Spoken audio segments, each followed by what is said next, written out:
The ocean has a way of hiding its secrets beneath the waves, swirling the truths into the depths of time. But for one small coastal village, those secrets were about to rise again.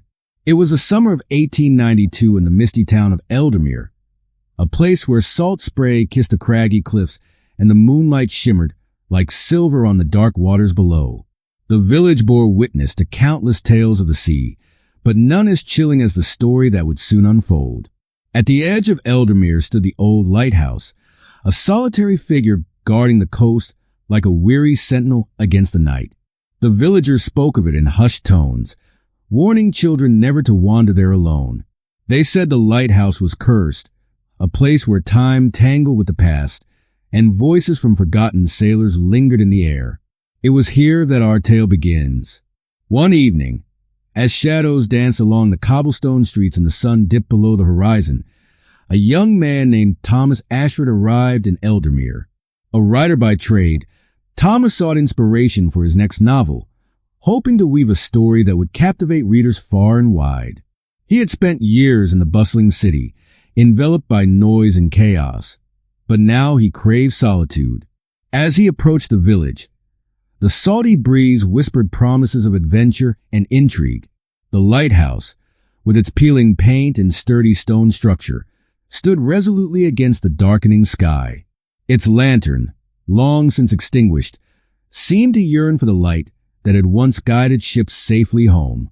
Thomas felt an inexplicable pull toward it, an urge that beckoned him closer. He knocked at the door, and to his surprise, it creaked open with a mournful groan. Inside, the air was thick with dust and the scent of rotting wood. The walls were lined with old maps, yellowed by time, while the flickering light of his lantern revealed fragments of a forgotten history. He found an ancient logbook, its pages filled with scrawled notes and frantic entries. As he flipped through the brittle pages, the words began to weave a haunting tale of shipwrecks and lost souls. One entry, dated back to 1789, caught his eye. It spoke of a fierce storm that battered the coast, leading to the wreck of the noble ship, the Seraphim. The crew had been treacherous, rumored to have been involved in dark dealings with the sea itself. As Thomas read, a chill ran down his spine. The final entry was a frantic plea, warning of a malignant force that had claimed the souls of the ship's crew, leaving their restless spirits to haunt the lighthouse. As the night deepened, Thomas's imagination ignited.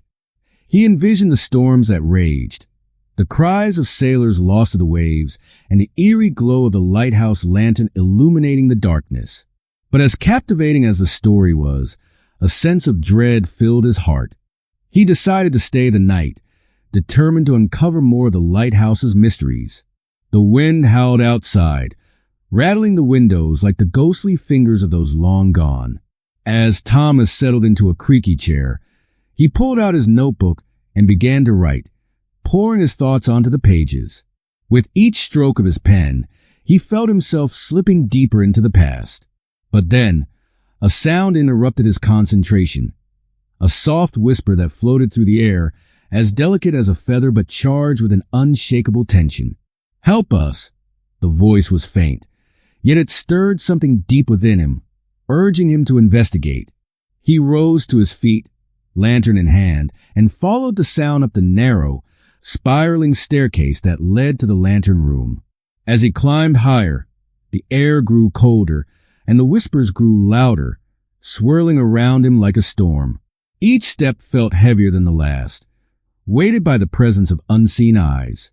Reaching the top, he pushed open the door to the lantern room, and the sight that met him was both captivating and unsettling.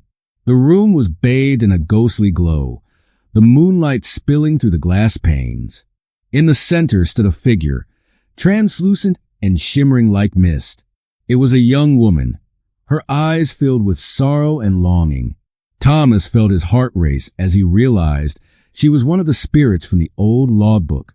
"Please, you must listen," she implored, her voice a haunting melody that tugged at his very soul. "We are trapped between the worlds, condemned to wander these shores until our truth is revealed." Thomas's mind spun with questions. What truth? What happened to you? Her gaze drifted toward the sea, and he could see the reflections of the waves in her eyes. We were betrayed by our captain, a man who sought power from dark forces beneath the waves. He made a pact that led to our demise. Now we are bound to this place, tied to the lighthouse, waiting for someone brave enough to uncover our story. Feeling a mix of fear and empathy, Thomas leaned closer. "How can I help you?" "Tell our tale," she whispered. "Let the world know what we endured. Only then can we be free." Just then, a powerful gust of wind slammed the door shut behind him, plunging the room into darkness. The lantern flickered, casting eerie shadows on the walls. Panic rose in Thomas's chest as he struggled to regain his composure. "What is happening?" The spirit's form began to waver, her face twisted in anguish. "The captain's curse is awakening. He will not let us go." In that moment, Thomas understood that he was entangled in a much larger story, a web of betrayal, sacrifice, and the dark allure of the ocean. He needed to uncover the truth, not just for the spirits, but for himself as well. With newfound determination, he descended the staircase, driven by the urgency of the tale he had to tell. Each step felt like a march toward destiny as he prepared to face the shadows of the past. The whispers followed him, echoing in his ears, urging him onward. Back in the main room, Thomas rifled through the logbook once more, searching for clues that would reveal the captain's identity and his heinous act. The entries detailed a crew divided by greed and fear, but one name kept resurfacing. Captain Elias Ward, a man whose ambition outshone his morality. As he pieced together the fragments, the lighthouse itself seemed to come alive, reacting to his discoveries. The air crackled with energy and the temperature plummeted. Thomas realized he was not just uncovering history, he was awakening forces that had lain dormant for years. Suddenly, the whispers turned into cries, a cacophony of voices pleading for release. The room shook as if the very foundations of the lighthouse were quaking in response.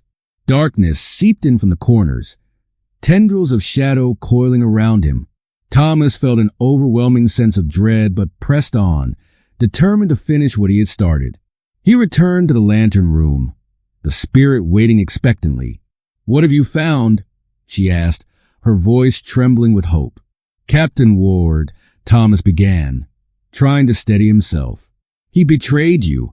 He made a deal with the sea, and it cost you your lives." The spirit gasped, her image flickering as if caught in a tempest. "He still walks the earth, ravaging more lives. He must be confronted. Only then can we find peace." With that, the lighthouse trembled, and Thomas knew he was racing against time.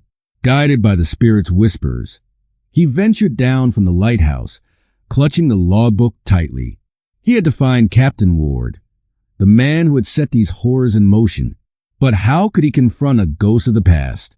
As he reached the village, Thomas encountered a local historian named Eliza, who had spent years studying the folklore of Eldermere. He shared the spirit's story and the looming threat of Captain Ward. Eliza's eyes widened with disbelief, but she could not dismiss the urgency in Thomas's voice. "We must go to the archives," she said, determination igniting in her gaze. "Ward's legacy is buried in the town's history. If he's as dangerous as you say, we need to know how to stop him." Together, they pored over dusty tomes, old newspapers, and forgotten letters. Each piece of information fell into place, confirming the spirit's tale. Captain Ward had vanished shortly after the shipwreck, and rumors of his dark dealings had followed him into oblivion. But one document stood out, a diary entry from a crew member detailing a hidden cache of gold that Ward had sought to claim even after the ship's demise. Eliza looked at Thomas, her expression grave. "If we can find the treasure, we might be able to lure him into our traps. It's likely he's bound to it, unable to let go." With a plan in mind, they set out toward the sea, where the remnants of the seraphim were said to lie. The sun dipped low on the horizon, painting the sky a vivid crimson, almost as if the world itself were bleeding. As they approached the rocky shoreline, the air grew thick with tension, anticipation prickling at their skin. The ocean roared as waves crashed against the cliffside, and the lighthouse loomed behind them, a dark silhouette against the twilight. They searched the sands, guided by the memory of the spirit's words. Hours passed like minutes, the shadows lengthening around them. Then, just as despair threatened to take hold, they stumbled upon a weathered chest half buried in the sand. Thomas's heart raced as they pried it open, revealing a cache of coins and jewels, glittering in the dim light. But the moment they touched it, a cold wind surged from the sea, wrapping around them like a shroud. "Ward!" Thomas shouted into the encroaching darkness. "We have your treasure. Come forth." The air trembled, and a figure emerged from the mist. A man clad in old-fashioned garb, his eyes glinting with malevolence. It was Captain Elias Ward, his face a mask of fury and regret. As Ward advanced, the whispers of the spirits swirled around. "Fools!" he roared, his voice carrying the weight of the ocean's wrath. "You think you can claim what is mine?" As Ward advanced, the whispers of the spirits swirled around Thomas and Eliza, urging them to stand firm. The ghostly woman appeared beside them, her form radiant and strong. "He is bound to this treasure, cursed by his own greed. He cannot exist without it." Thomas felt a surge of courage. "Your greed has cost lives, Ward. The souls of your crew are trapped because of you." With those words, the atmosphere shifted. The spirits of the lost sailors materialized, surrounding Ward, their ethereal presence shimmering like stars. The captain's expression twisted with rage and fear. "Begone! You cannot hold me." But the spirits pressed in, and Thomas felt the energy of their collective anguish. "Release them, Ward. They deserve peace." With a heart-stopping scream, the captain lunged for the treasure, but it slipped through his fingers like sand. The spirits closed in, their whispers crescendoing into a haunting chorus of liberation. As dawn broke, a brilliant light enveloped them, pushing Ward back into the depths from which he had emerged. In that moment, the world held its breath. The captain's figure shimmered, his expression shifting from fury to desperation. Then, with a final echoing cry, he was pulled into the abyss, the weight of his sins finally dragging him under. As the first rays of sunlight pierced the horizon, the spirits of the sailors faded into the light, their faces serene and grateful. Thomas felt a warm breeze wash over him, a gentle acknowledgement of his actions. The lighthouse stood silent, its hold over the village broken. Eliza turned to Thomas, her eyes filled with wonder. "You did it. You freed them." But as Thomas gazed out over the quiet sea, a sense of unease settled in his chest. The ocean was vast and filled with unknowns. What other secrets lay beneath the waves? As they walked back to the lighthouse, the air was thick with new questions. While the souls had found peace, the deep sea still murmured its mysteries. And even as the sun rose, illuminating their path, Thomas understood that some stories remain unfinished, echoing into eternity. The lighthouse of lost whispers would stand as a reminder, a sentinel holding the echoes of the past, waiting for the next curious soul drawn to its light. The ocean, forever deep and enigmatic, would continue to weave tales of tragedy, adventure, and the unbreakable bond between the living and the lost.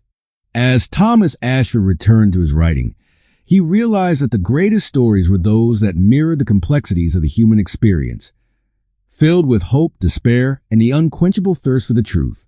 The tale of the lighthouse would live on, a testament to the ties that bind us all, even in the face of the unknown. Thanks for watching. If this story has touched your heart, please like, comment, and subscribe for more incredible tales about sea tragedies.